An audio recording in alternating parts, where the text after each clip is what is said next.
a, a empezar em, con la mesa de trabajo dispuesta para hoy. Para eso vamos a empezar con el trabajo que presenta Pablo Bolívar, que lo llamó Síntoma y Angustia. Buen día. Primero que nada, quería agradecer la oportunidad que me dio la biblioteca al exponer este trabajo. Y en segundo lugar, quería introducir este trabajo em, brevemente. Primero, está hecho en base a las clases que fui dando la biblioteca y en lo que serían mis primeras aproximaciones a lo que es la angustia. Y de ahí digo más o menos lo que es. El término angustia es de uso común en la sociedad. Entonces ahí lo que yo me pregunté es si su significado también lo es. Bueno, podríamos definir la angustia en términos generales como un estado afectivo, como una emoción, un sentimiento que es desagradable. Incluso, si hacemos una búsqueda rápida del término en Internet, aparece asociada a un posible síntoma de trastornos emocionales. Trastornos, llámese ansiedad, depresión, etcétera. Ahora bien, las preguntas que pueden surgir en base a esto son, ¿realmente es un posible síntoma de algún trastorno? ¿O qué hacer para solucionar esta angustia que, como, como venía diciendo, bueno, es eso desagradable que se dice en términos generales y que en esta sociedad es lo que se tiende a querer solucionar de la manera más rápida posible? Bueno, en el psicoanálisis, ¿la angustia es un síntoma? Para responder a ello, primero tenemos que desarrollar brevemente sobre lo que es la angustia. Para ello, tomé a Trovas, el texto de Contorno de la Angustia, eh, que dice, cito, encontramos un doble eco de la última elaboración de Freud sobre el tema de la angustia. Por un lado, con un prototipo primario circunscrito a la noción, disculpen la pronunciación, que no, Hilflosigkeit, que es de desamparo original, y por otro, con la captación de un sentido secundario, el de la separación bajo el efecto de la prevalencia fálica.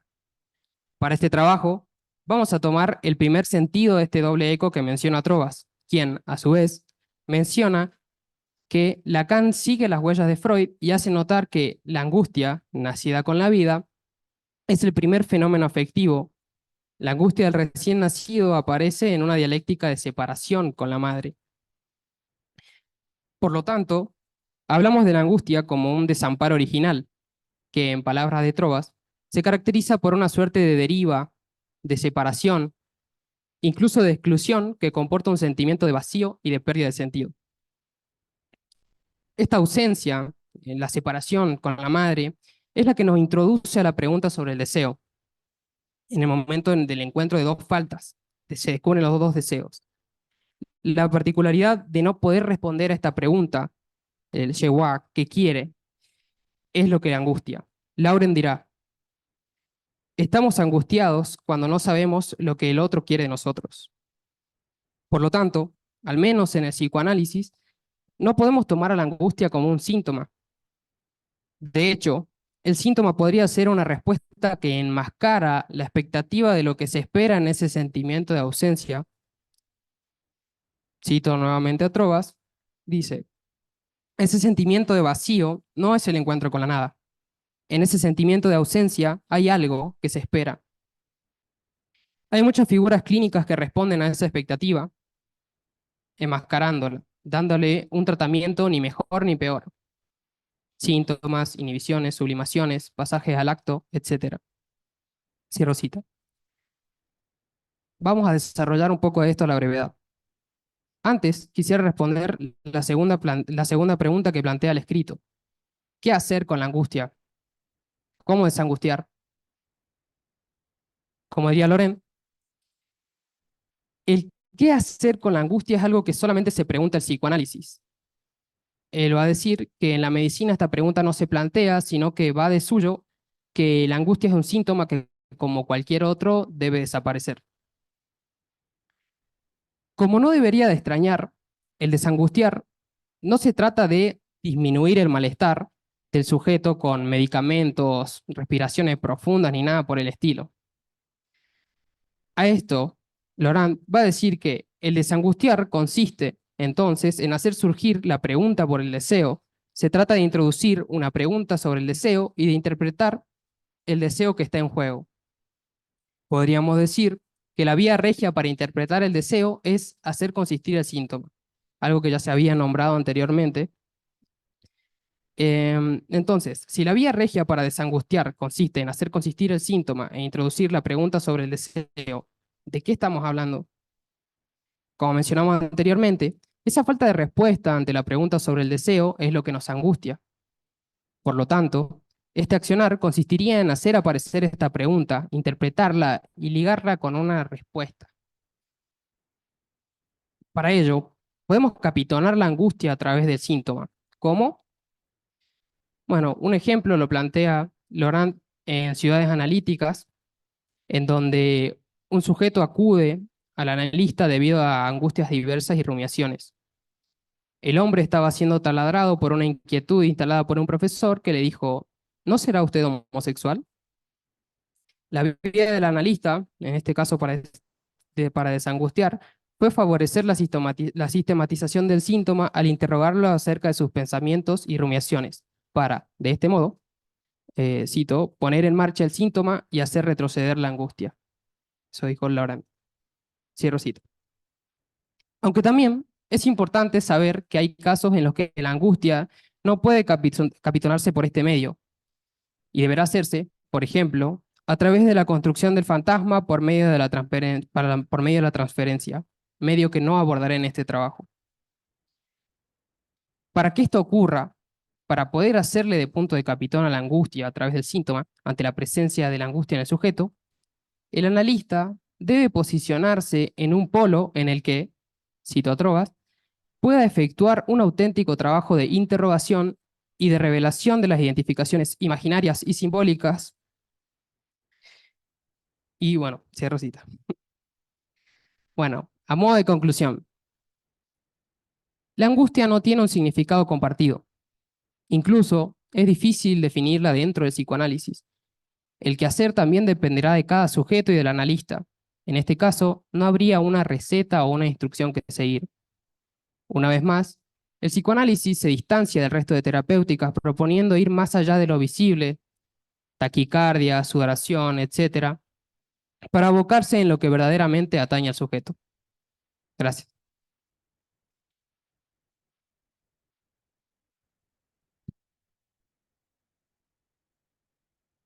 Bien, ahora vamos a escuchar a Clelia Cano en un trabajo que escribió junto a Magalí López, que lo llamaron Angustia entre lo paralizante y lo movilizante.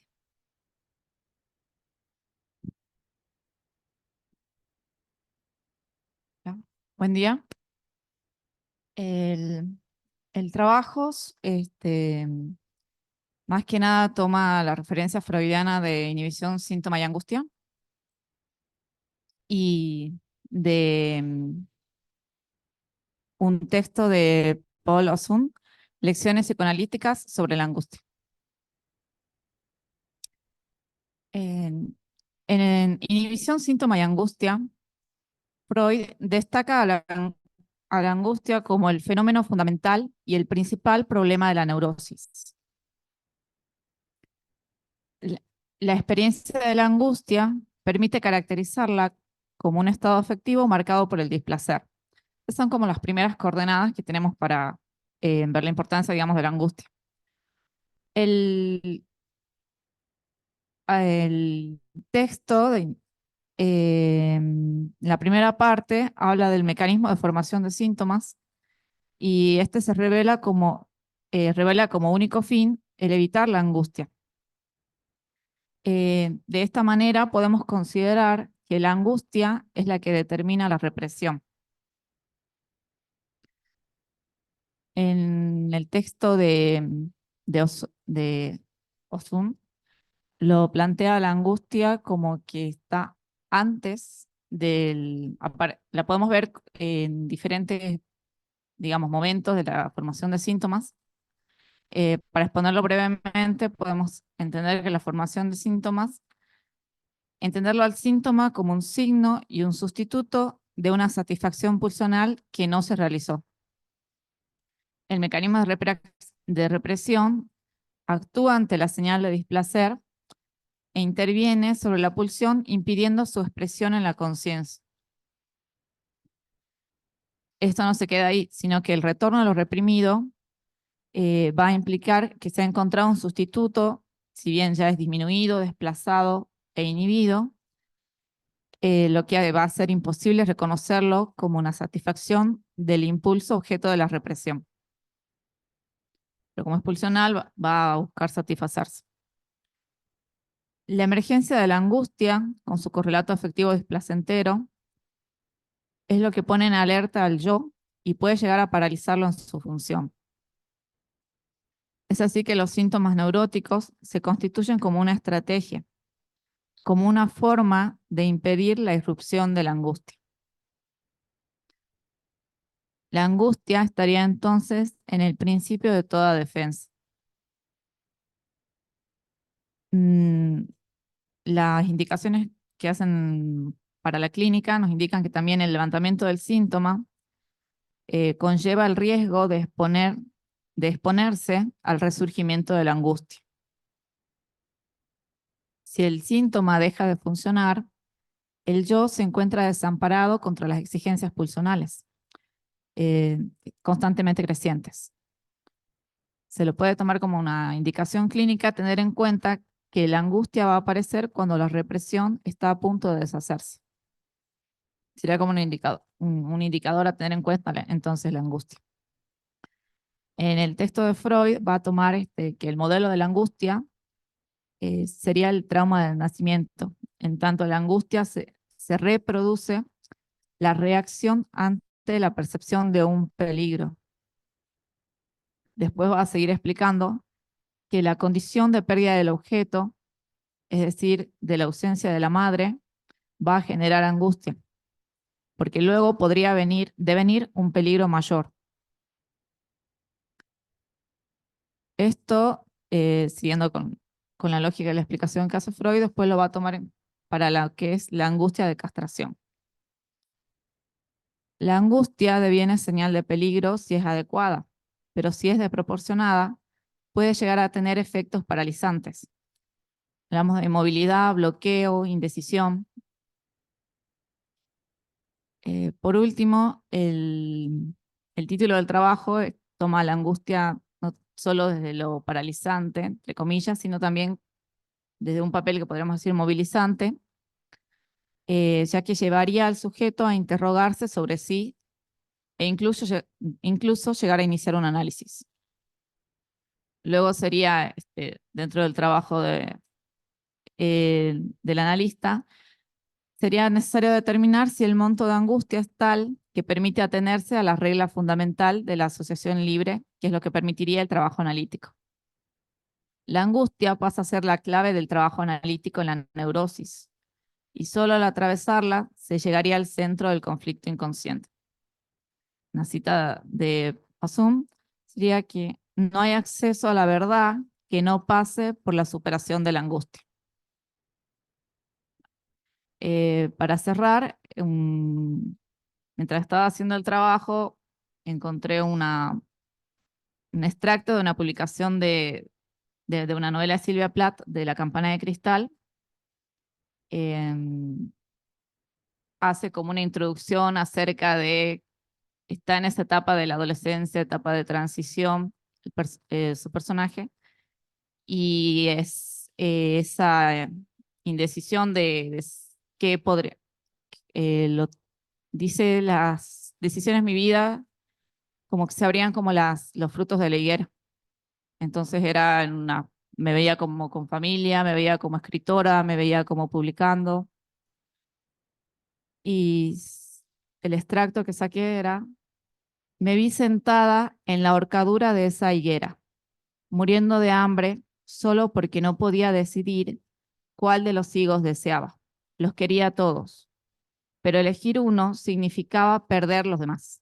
Y mientras permanecía allí sentada, Incapaz de decidirme, los higos empezaban a arrugarse y a ponerse negros, y uno por uno caían en el suelo a mis pies. Esa sería la cita como la encontré como bastante parecida a lo que tenía en mente cuando empecé a escribir el trabajo.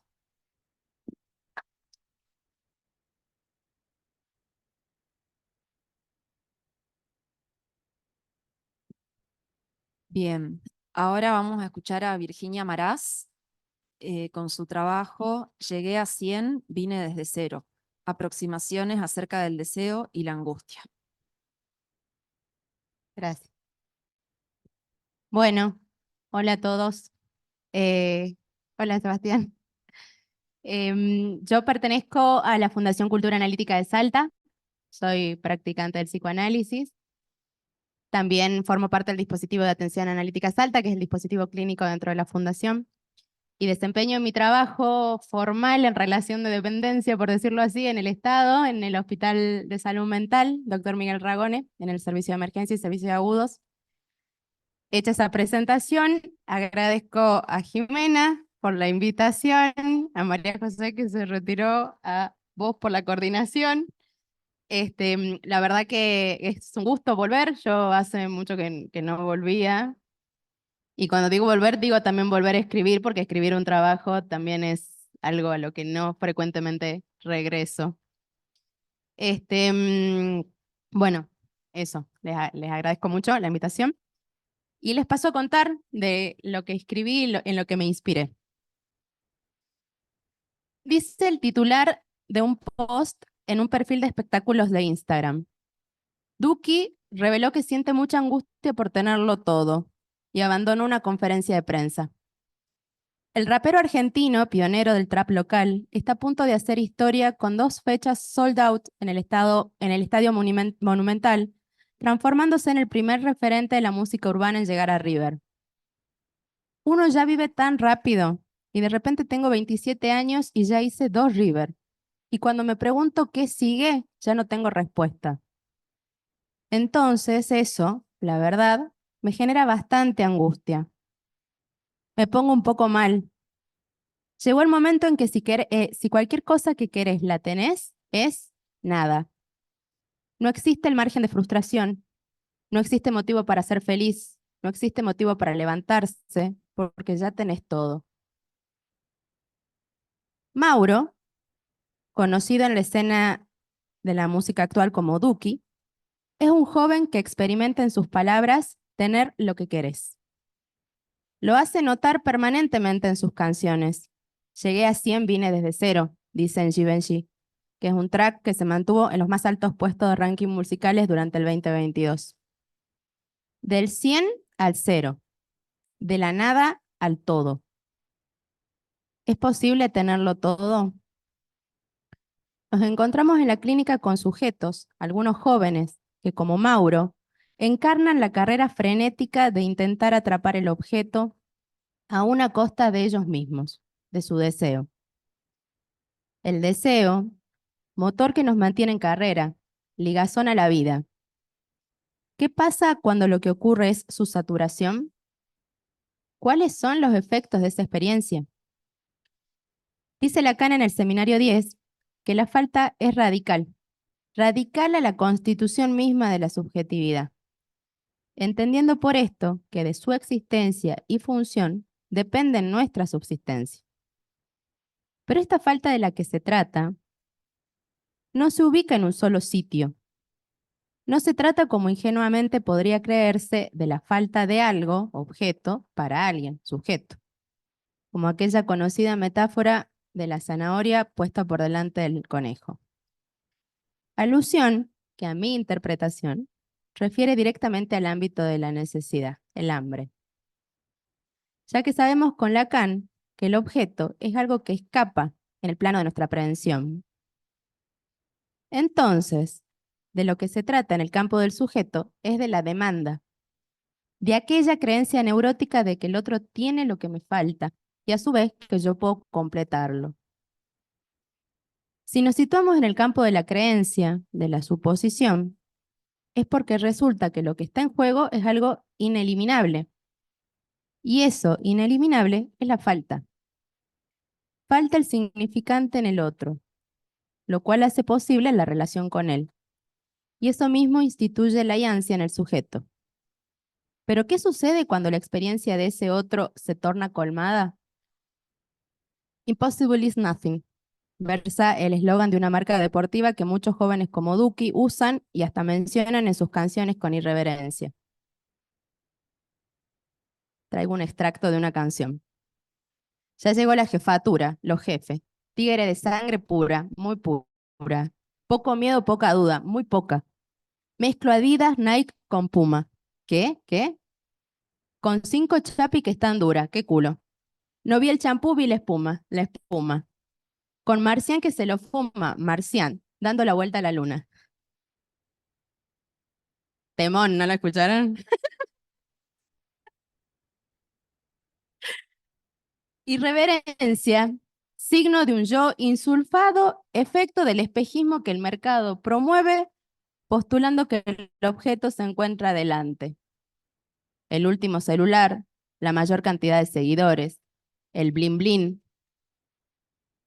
En esto, Duki no escapa de ser signo de su época, y en aquella conferencia de prensa, llevado por sus palabras, testimonió la experiencia de un afecto señal.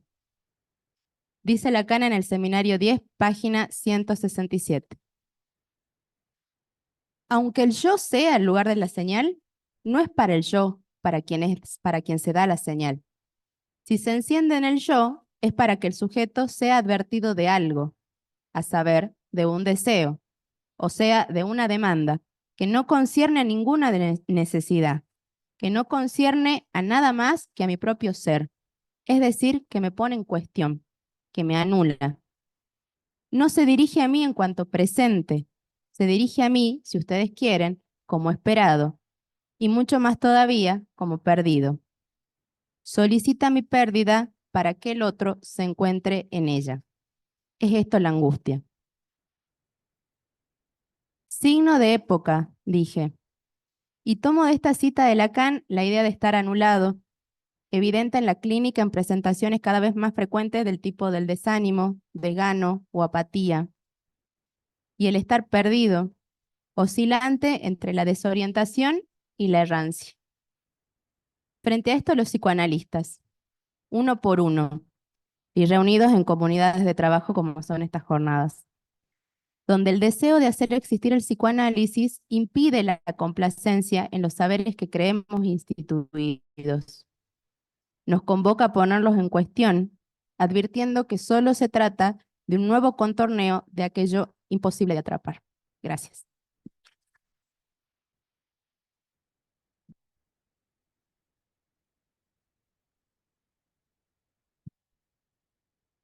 Bueno, yo por ahí para compartirles mi lectura de estos 3 trabajos, iba a empezar con la última frase de tu trabajo, Virginia, esto de un nuevo contorneo de aquello imposible de atrapar.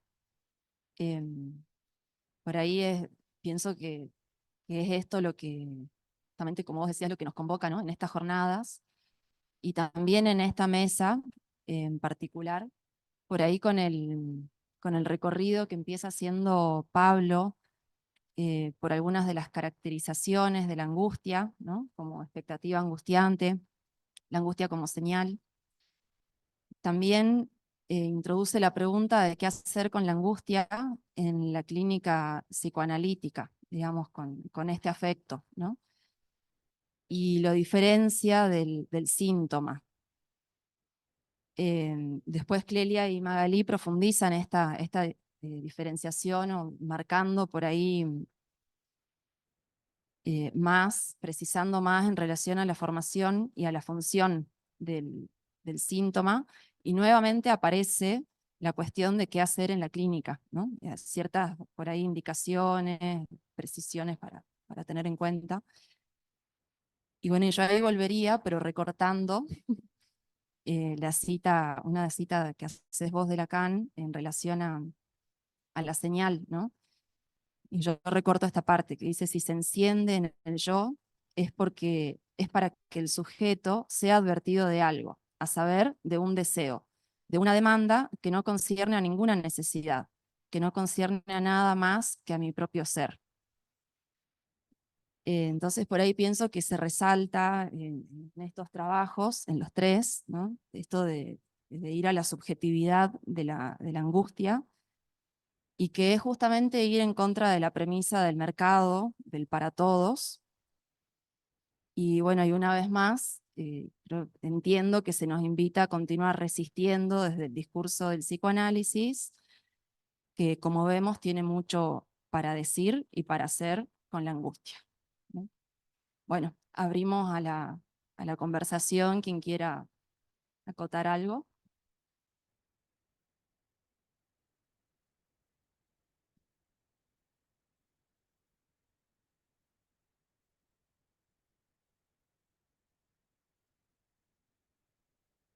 Quisiera felicitarlos a los tres,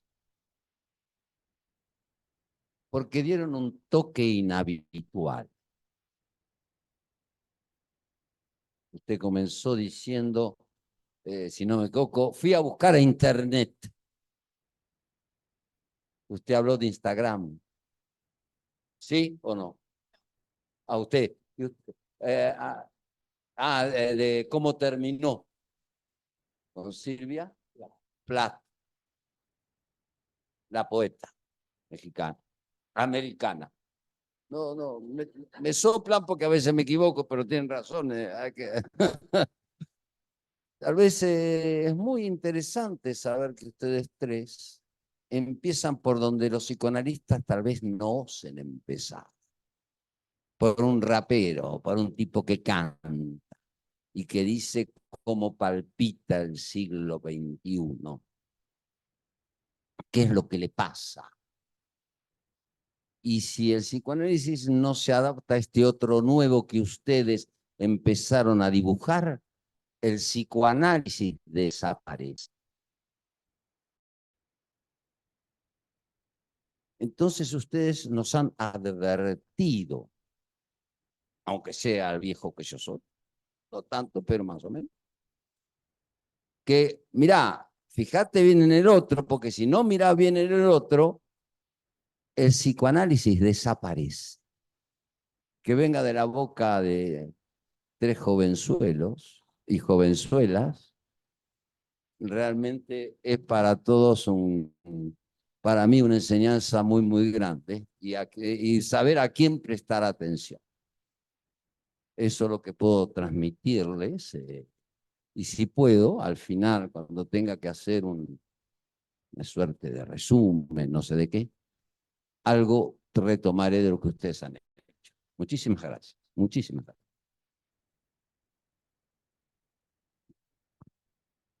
¿Puedo hablar? No sé si hay alguien más que quiera hablar. Sí, también, como dice Hugo, agradecerle la mesa. Me parece una pintura de época muy interesante. Y me hizo pensar varias cosas también respecto, es decir, con lo que ustedes presentaron, cómo repensar el seminario de la angustia o lo que Lacan habla de la angustia. Yo creo que es un poco ingrato llamarlo seminario de la angustia, porque cuando uno le da varias vueltas, yo leí un par de veces antes de venir, se da cuenta que uno tendría que titularlo seminario de las angustias, en plural.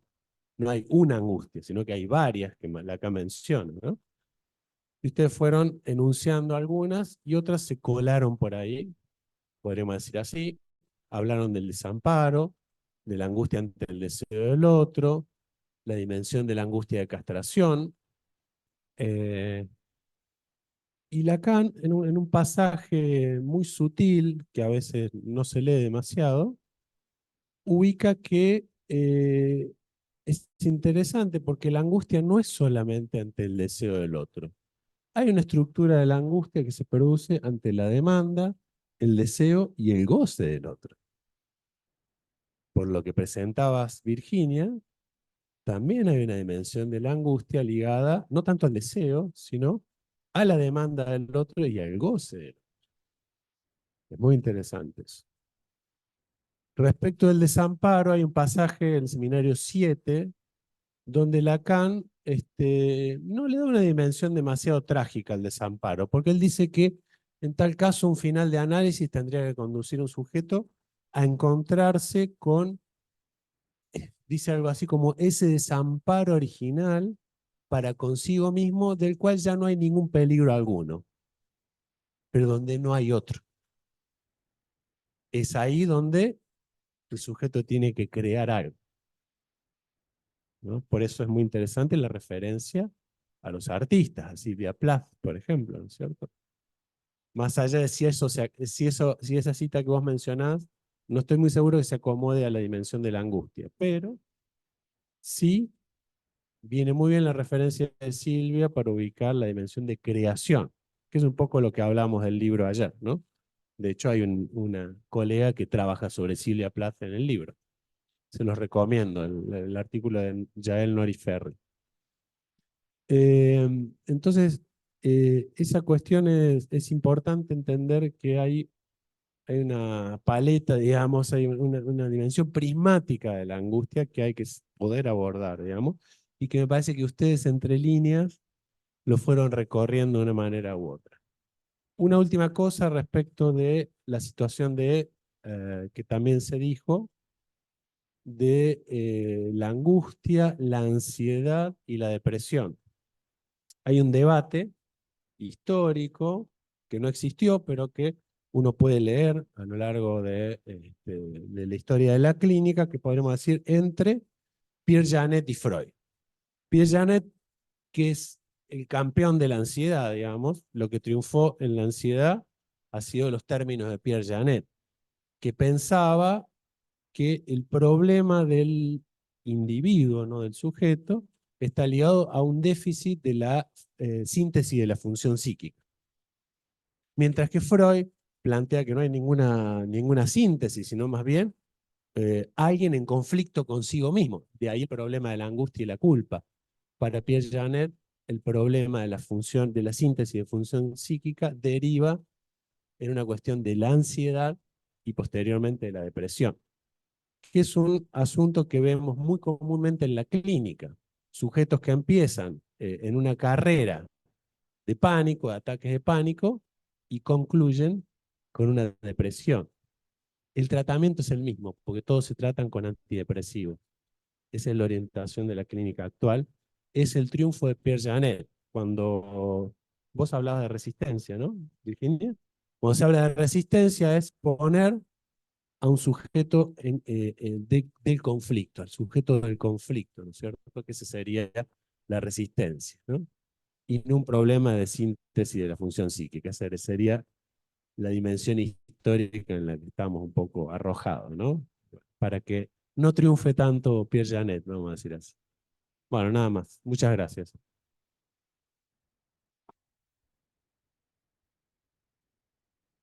Bueno, gracias. La verdad que fueron muy buenos trabajos. Dos no pude escuchar bien, escuché más que nada el de Magalí y quisiera compartir con todos a ver qué piensan. A mí me parece que hay en la actualidad, por lo menos en las consultas, como esa cuestión para llevarlo a los términos más clásicos, es más la presentación, es más del orden de las neurosis, lo que Freud llamó las neurosis actuales. Es un poco lo que dice él. Ataque de pánico sería la neurosis de angustia, depresión, melancolía, tristeza, no sé qué elegir, ¿no? Ahí el verso me pareció muy bueno, ¿no? Entonces, efectivamente, se trata de ese límite que tiene el psicoanálisis. O sea, que el tatuaje, el vestido de otra piel, que aparece en casi todos. Puede ser Nike, cuando escucha uno las canciones, cuando ve que alguien viene tatuado con el apellido del padre en el brazo o la frase que le dio el amor, pero no habla de ello, no lo pone en palabras hasta que dice, ¿qué es lo que hay ahí escrito? Es una piel, podría pensarse.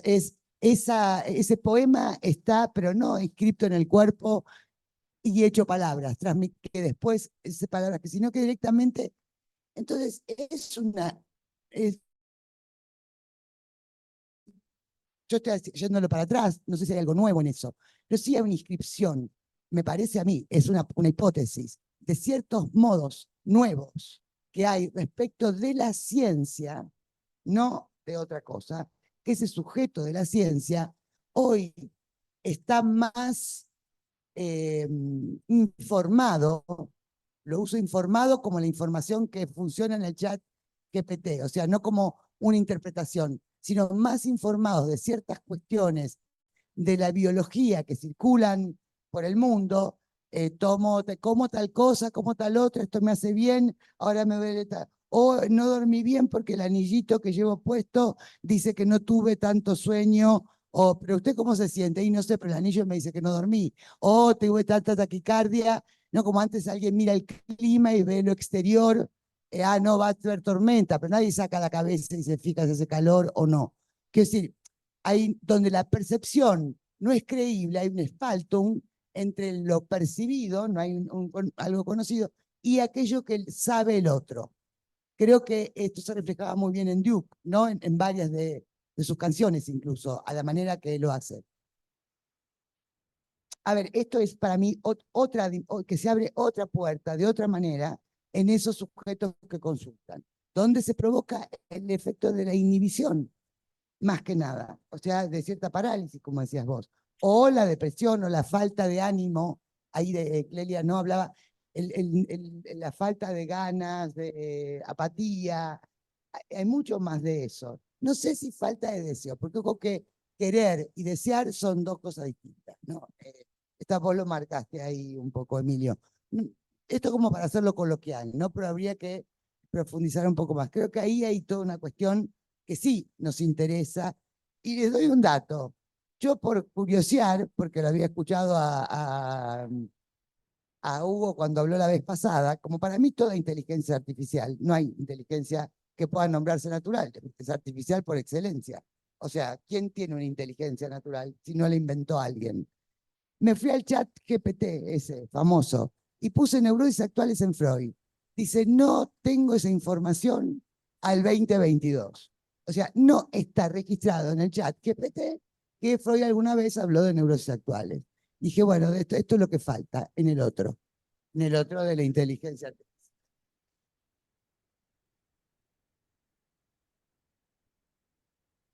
Muchas gracias. Muy, muy ricos los enriquecedores, los comentarios. Bueno, bueno, sí, para cerrar, le damos la palabra a Virginia. Quería tomar lo que planteaba Beatriz, lo que entendí también de lo que planteaba Emilio respecto de la dimensión de la experiencia y del tiempo para la elaboración de esa experiencia. Mientras lo escuchaba tenía en la cabeza un escrito de Carlos Ibarra sobre el tiempo, que está en Polifonías, ¿no? Cómo es necesario ese tiempo que no es la inmediatez, ¿no? Por eso me parecía, y tomaba para el trabajo, desde 0 a 100, ¿no? No hay tiempo de elaboración de eso que está viviendo. ¿Cómo? Es irrupción, ¿sí? Y es una carrera frenética, digamos. Y lo curioso es que cuando llegan, ¿sí? Primero creen que no haber llegado, eso, para empezar. Y segundo, se topan con esto y actualmente tienen esta información que decías, Beatriz.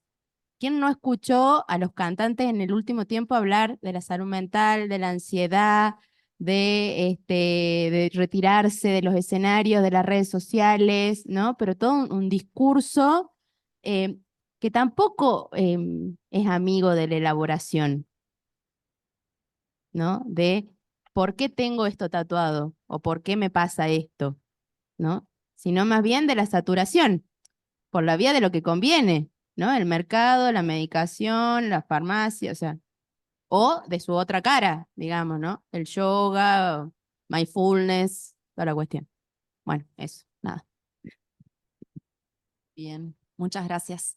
Bueno, Cerramos para poder dar lugar a la siguiente actividad, la coordinación de Damasia, con la participación de Guy Trobas. Gracias.